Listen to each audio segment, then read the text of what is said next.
chosen one. I need to tell you something about your mother, or your grandmother, or the woman who raised you, or perhaps a woman who prayed over you that you never knew about. What I am about to reveal is going to make you weep, not tears of sadness, tears of understanding, because for the first time you are going to understand why you are still alive, why the enemy could not destroy you, no matter how hard he tried, why you survived things that should have killed you, why there has always been a thin, invisible layer of protection around your life that you could never explain. It was not luck. It was not your own strength. It was a woman's prayers, secret prayers, midnight prayers, prayers whispered over your sleeping body when you were too young to remember. Prayers cried into pillows when no one else was awake. Prayers spoken in kitchens, in cars, in hospital waiting rooms, in moments of desperation that you will never know about. And those prayers did not evaporate. They did not disappear into silence. They were collected, every single one stored in golden bowls in the throne room of God. Revelation 5-8 says the 24 elders hold golden bowls full of incense, which are the prayers of God's people. Your mother's prayers are in those bowls. Your grandmother's prayers are in those bowls. Every tear-stained, fear-soaked, desperate cry for your protection is stored in heaven's vault. And tonight, God is tipping the bowls, pouring out decades of accumulated, fermented, compounded prayer over your life. All at once. Do not skip this message. If you leave before the end, you will not understand what is being released. You will not know how to receive it. You will not recognize the signs when they appear. Stay until the end. This is not just about you. This is about honoring every prayer that was ever spoken over your life by someone who loved you more than they loved themselves. Before we go deeper, type the name of the woman who prayed for you in the comments. Your mother's name, your grandmother's name. The woman who interceded for you, type her name. Let heaven see it. Let the angels who delivered those prayers see that the harvest is being acknowledged. If she is still alive, this message will bless her. If she has passed, her prayers are still active. Death does not cancel prayer. Type her name now and subscribe immediately, because the harvest that is being released tonight will continue unfolding for months. You will need the messages that follow to steward what is coming. Subscribe now. Now, let me take you to the place where your mother's prayers have been kept. Do not skip. There is a room in heaven that few people know about. Prophets have glimpsed it. Mystics have described it. But most people walk through their entire lives never knowing it exists. It is called the treasury of intercession. In this room, every prayer ever prayed by one human for another is stored. Not as sound, not as words, as substance. When your mother prayed for you, something physical happened in the spiritual realm. Her words became matter, her tears became liquid gold, her faith became solid currency that was deposited into an account with your name on it. She did not know this. She thought she was just praying. She thought she was just begging God to protect her child. She did not know that every word she spoke was being weighed, measured, and deposited with compound interest. Think about that. Compound interest, not simple interest, where the principal stays the same. Compound interest, where the returns generate their own returns. A prayer she prayed over you 30 years ago has been compounding for 30 years. A prayer she cried over you 20 years ago has been multiplying for 2 decades. A prayer she whispered over your crib 40 years ago has been growing since, before you could walk, and the account is full, overflowing, pressing against the walls of heaven, demanding to be released. God held it because the timing was not right. He held it because you were not ready to receive it. He held it because releasing it too early would have overwhelmed you. But you are ready now. The vessel has been prepared. The character has been built. The foundation has been laid, and the timing is perfect. Do not skip. What I am about to reveal will explain why your mother worried about you so much. Let me tell you what she prayed. Because even if you never heard the words, even if she never told you, even if she prayed in a language you did not understand, heaven recorded every syllable. And there were 7 prayers she prayed, more than any others. 7 prayers that formed the foundation of your spiritual protection. 7 prayers that are now ready to manifest in your life. Prayer number 1. She prayed for your protection. This was her most frequent prayer, the one she prayed every night without fail.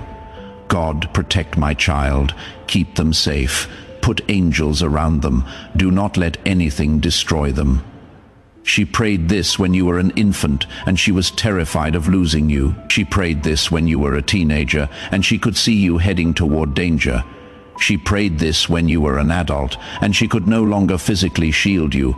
She prayed this prayer thousands of times, and every single time heaven dispatched protection. Do you remember moments when you should have died but did not?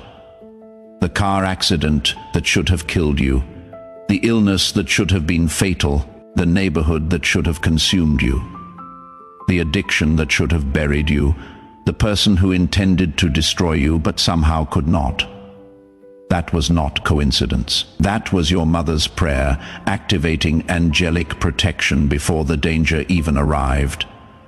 Psalm 91:11 says, "For he will command his angels concerning you to guard you in all your ways." Those angels were commanded because a woman prayed, and the protection prayer is now evolving.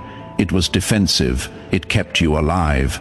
Now it is becoming offensive. It will not just protect you from harm, it will position you for advancement.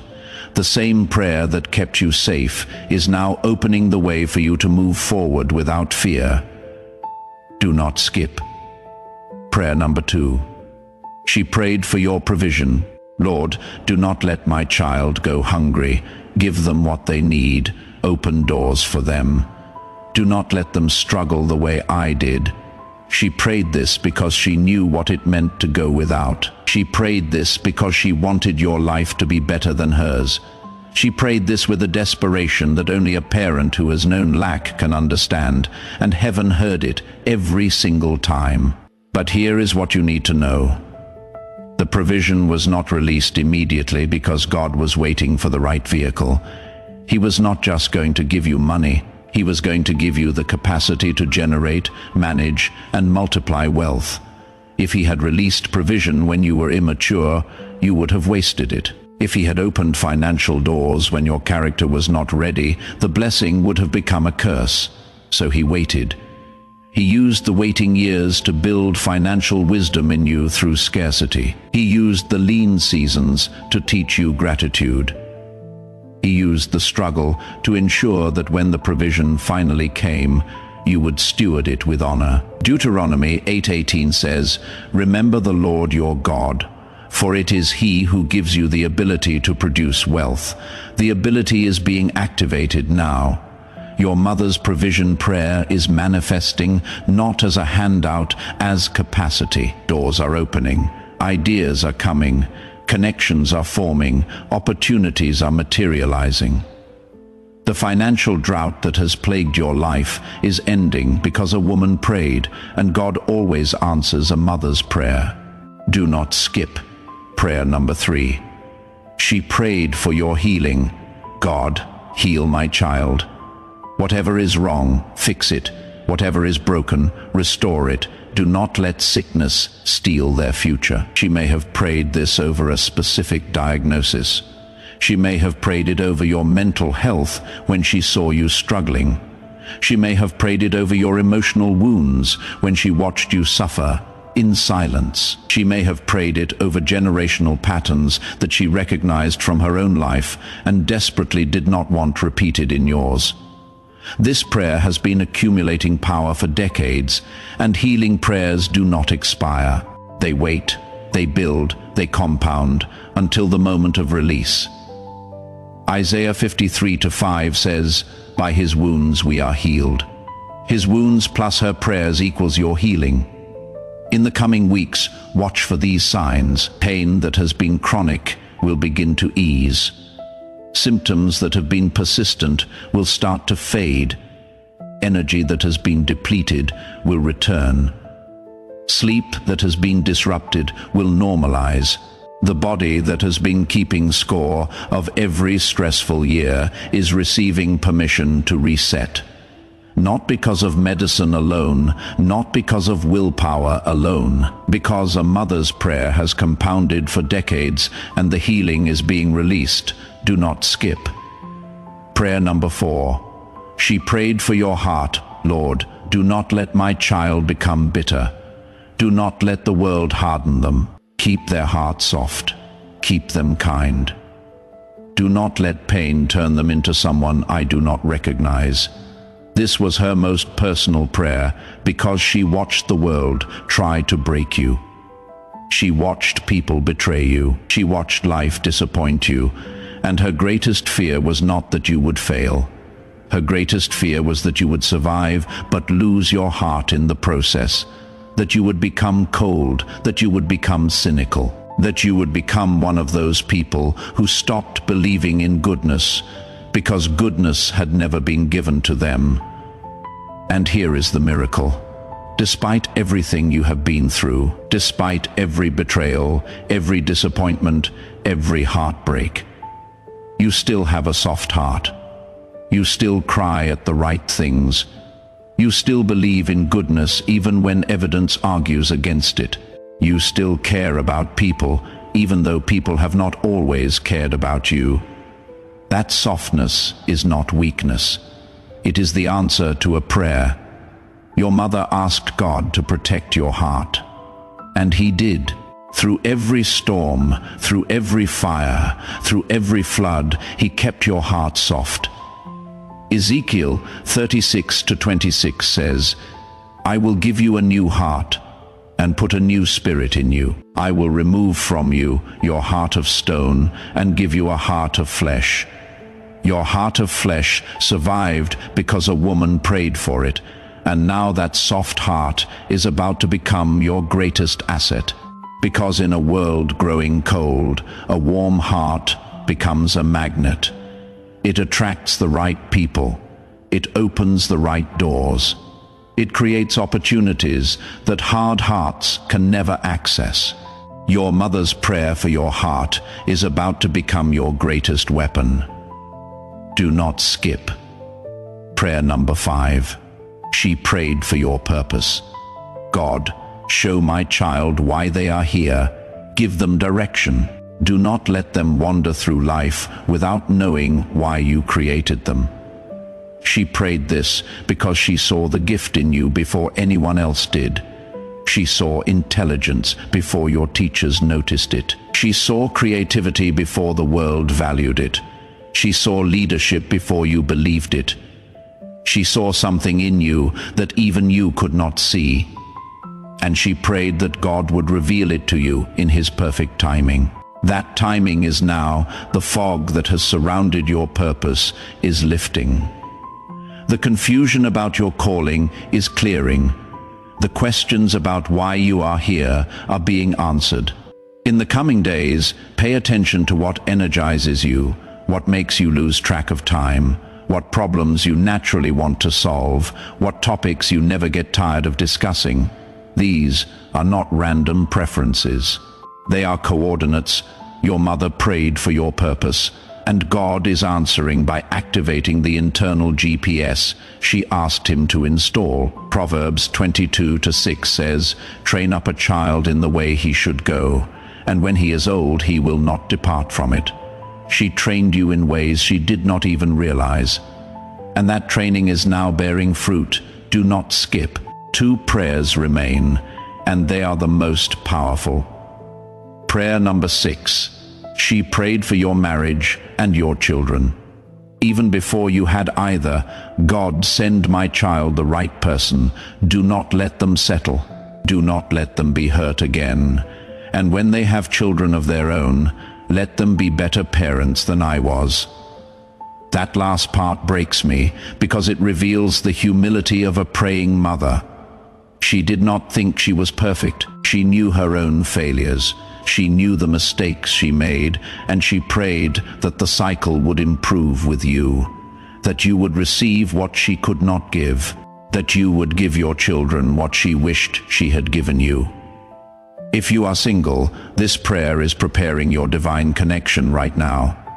The person being sent to you is not random. They are an answer to a prayer that was prayed before you even knew you needed them.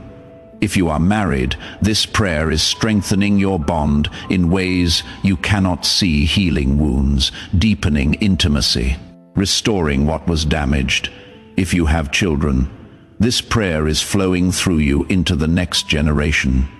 You are not just receiving the harvest, you are passing it down. Generational blessing activated by a grandmother's prayer, released through a parent, inherited by a child. The cycle is not just breaking, it is reversing. What was generational curse is becoming generational blessing because a woman prayed. Do not skip. The final prayer is the one that will undo you. Prayer number 7. She prayed for your salvation, not just spiritual salvation, total salvation, wholeness, complete restoration. God, save my child from themselves, from the enemy, from the world, from everything that wants to steal them from you.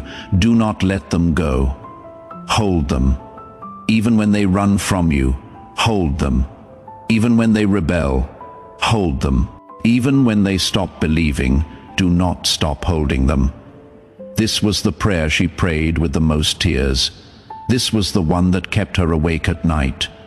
This was the prayer she returned to again and again and again, because she knew. She knew you would wander. She knew you would doubt. She knew there would be seasons where you would question everything. And she did not pray for you to never struggle. She prayed for you to never be lost. And you were not. Even in your darkest moments, even in the years you walked away, even in the seasons you stopped praying, stopped believing, stopped caring, something kept pulling you back. Something kept whispering your name. Something kept leaving lights on in the darkness so you could find your way home. That was the prayer. Her prayer was a spiritual GPS that would not stop recalculating no matter how many wrong turns you took. And tonight, that prayer reaches its full harvest because you are here. Reading this, receiving this alive present, still standing against all odds, against every attack, against every scheme of the enemy. You are here. And a woman in heaven or on earth is smiling because her prayer worked. John 6:39 says, "And this is the will of him who sent me, that I shall lose none of all those he has given me." None lost. You were not lost.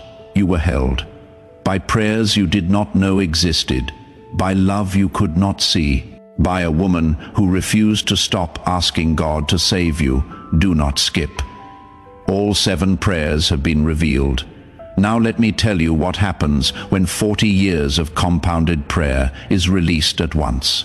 It creates what heaven calls a prayer avalanche. An avalanche does not start big. It starts with one small shift, one crack in the ice, one movement too small to notice. But once it begins, it becomes unstoppable. It gains mass, it gains speed, it gains power, until it reshapes the entire landscape. That is what is about to happen in your life. One small breakthrough will trigger the avalanche. Maybe a phone call that changes everything. Maybe an email with an opportunity you never expected. Maybe a conversation with a stranger who becomes a destiny connection. Maybe a dream where God shows you the next step with perfect clarity. Something small, but that small thing will set in motion a chain of events that cannot be stopped. Blessing will trigger blessing. Connection will trigger connection. Door will trigger door.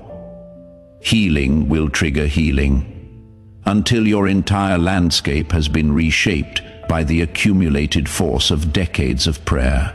Here are the specific signs that the avalanche has started. Watch for them in the next 30 days. Sign 1. You will receive money from a source you forgot about. An old debt repaid, a refund you were not expecting, an inheritance you did not know was yours. A gift from someone who says, "I just felt like I was supposed to give you this." This is the provision prayer activating. The first snowflake of the avalanche, sign 2. A relationship that was broken will show signs of healing. A phone call from someone you had given up on. A message of apology from someone who hurt you. A reconnection with family you thought was lost, or the arrival of a new person who feels immediately like home. This is the family prayer manifesting. The second rumble of the mountain, sign 3. Your body will begin to feel different, not dramatically at first, but you will notice less pain in places that always hurt. More energy in the afternoons when you usually crash. Better sleep, clearer thinking. A lightness in your chest where heaviness used to live. This is the healing prayer activating. The third crack in the ice, sign 4. Clarity about your future will arrive without effort. You will not have to force it. It will simply appear. An idea that makes perfect sense. A vision for your life that excites you for the first time in years. A knowing about what you are supposed to do next. This is the purpose prayer manifesting. The fourth wave of the avalanche, sign 5. Strangers will speak words over you that confirm this message. People who do not know you. People who have no reason to say what they say, but the words will be so specific, so aligned with what you just received, that you will know it is God using human voices to confirm the harvest. This is heaven's confirmation system. The fifth sign that the avalanche is fully in motion. When you experience these signs, do not dismiss them. Do not call them coincidence. They are answers to prayers that were prayed before some of you were even born. Honor them by receiving them with gratitude. You will look at your life 6 months from now and not recognize it. Not because you worked harder, not because you got lucky, because a woman's prayers reached critical mass, and the avalanche began. Do not skip. Now, I must tell you something about the woman who prayed. Whether she is still alive or whether she has passed into glory, she needs to be honored, not with grand gestures, not with expensive gifts, with acknowledgement. If she is still alive, call her today. Do not text, call. Let her hear your voice. Let her hear you say, "I know you prayed for me, and I want you to know that those prayers are being answered." You do not know how much time she has left. You do not know if she still cries at night, wondering if her prayers made any difference. Give her the gift of knowing. Give her the harvest report. Tell her that the child she covered in prayer is standing. Tell her that the child she begged God to protect is alive. Tell her that it worked. All of it. Every midnight prayer, every tear-soaked petition, every desperate whisper. It worked. And if she has passed, if her seat at the table is empty, if her voice exists only in your memory, then honor her by living the answer. Be the proof that prayer works beyond the grave. Be the evidence that a mother's intercession outlasts her lifetime. Be the harvest that she planted with tears, but never saw with her eyes. Psalm 126:5 says, "Those who sow with tears will reap with songs of joy." She sowed with tears, you are the song of joy. Now, seal this harvest over your life. Say this declaration out loud. Let your voice carry the gratitude of a child who finally understands what was done for them. I receive the 40-year harvest of prayer that was prayed over my life. Every prayer of protection is manifesting as open doors and fearless movement. Every prayer of provision is manifesting as financial breakthrough and generational wealth. Every prayer of healing is manifesting as restored health and renewed strength. Every prayer for my heart is manifesting as divine compassion and holy boldness. Every prayer for my purpose is manifesting as crystal clarity and divine assignment. Every prayer for my family is manifesting as covenant connection and generational blessing. Every prayer of salvation is manifesting as wholeness, completeness, and total restoration. I honor the woman who prayed.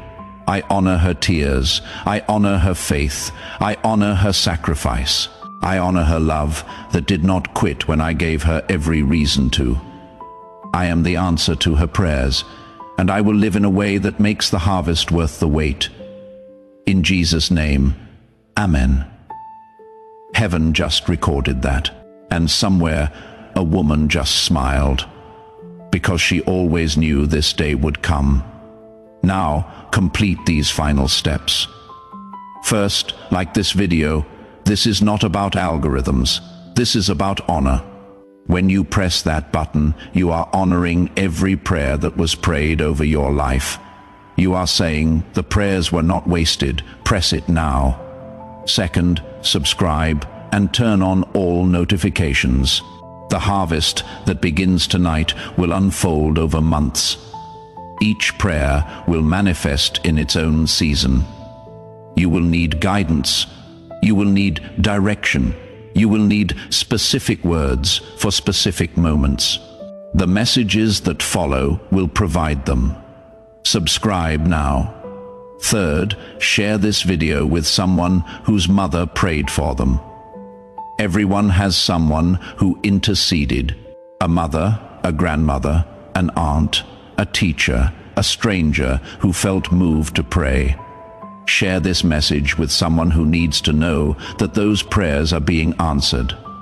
When prayer testimonies spread, prayer power multiplies. Share it now. Finally, type the name of the woman who prayed for you in the comments. Not a description. Her name, let heaven see it written. Let the angels who carried her prayers see the name of the one who sent them. Let her legacy be recorded in this digital scroll of testimonies. Type her name now, chosen one. You did not make it this far alone. You think you did. You think your survival was your own doing. You think your strength carried you. But behind every step you took, there was a prayer that had already gone ahead of you. Behind every storm you survived, there was a woman on her knees who had already asked God to keep you standing. Behind every attack that failed, there was an intercession that had already dispatched angels to your coordinates. You are not self-made. You are prayer-made. You are not lucky. You are covered. You are not strong enough to have survived on your own. You survived because someone loved you enough to bother God about you every single day until He moved. And He moved. He always moves when a mother prays. He cannot resist the tears of a woman crying out for her child. It is His weakness. If God has a weakness, it is a mother's prayer, and your mother exploited that weakness for decades. She cried, and He moved. She prayed, and He dispatched. She interceded, and He intervened again and again and again, until you arrived here, at this moment, alive, present, ready to receive the harvest. The 40 years of sowing are complete. The harvest season has begun, and everything changes from here, not because of your strength, because of her prayers, because of His faithfulness, because of a love that refused to stop asking. Go receive it, go walk in it, go honor it with a life that makes every tear she shed worth it. The harvest is here, chosen one, and it is more than you can contain. Let it overflow. Let it spill into your children, Let it flood into your community. Let it reshape your legacy, because that is what she prayed for. Not just enough, overflow, and overflow is what you are about to receive. Amen and amen.